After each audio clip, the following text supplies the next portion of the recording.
আজ লাঞ্চে নিয়ে নিয়েছিলাম কাঁচকলা ও আলু দিয়ে মাছের পাতলা ঝোল। আমি আজকে মাছের লেজটাই নিয়েছিলাম, যদিও কাটা বেশি থাকে, কিন্তু লেজ আমার খুব পছন্দের। লাঞ্চের পর খেয়ে নিয়েছিলাম একটা আপেল। সন্ধ্যায় খেয়েছিলাম কফি আর আইসক্রিম। তারপর যথারীতি ছানা খেয়ে নিলাম। আজ ডিনারে ছিল মুসুর ডাল চচ্চড়ি। পেঁয়াজ রসুন বেশি করে দিয়ে ঘন করে মুসুর ডালের চচ্চড়ি কিন্তু খুব ভালো লাগে খেতে।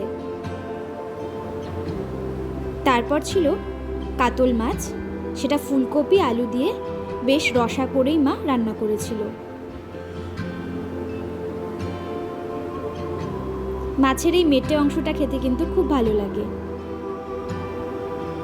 তো আজকে এভাবেই আমার ডিনার সম্পন্ন হলো। Thank you for watching. ভালো লাগলে প্লিজ সাবস্ক্রাইব করে দেবেন।